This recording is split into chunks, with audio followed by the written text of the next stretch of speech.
Thank you, Chair. My question is for the Business Council of Canada. As I understand, the council is comprised of chief executives and entrepreneurs of over 170 leading Canadian companies in every sector and region of the country. And I have to assume that many of those members will be preparing to bid on the government contracts to come from Bill C-5. And with that, I have, on that assumption, of those contracts, many of those will be subject to the government program or government procurement set-aside program.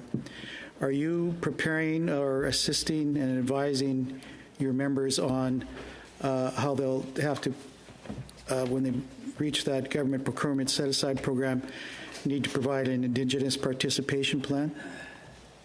Thank you for your question, Senator. The individual companies will be working on that individually as project by project. They compete with each other, even though I represent them all. I think evidence shows that the projects that have been successful have been so because of Indigenous participation from an equity perspective.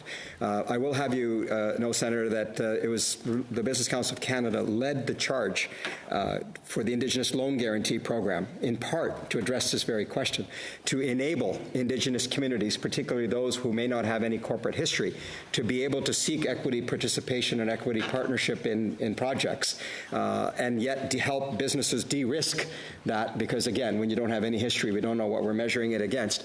The hope is never to have to use the loan guarantee. It's there as a backstop in the event something doesn't go right, and to acknowledge this current government, it doubled it in a matter of weeks of being Prime Minister. I think it was doubled, which we applaud, because it will just encourage more opportunities for Indigenous participation and Indigenous equity in programs that we feel is one of the fastest ways to come together to find a way to build stuff in this country again. Good answer.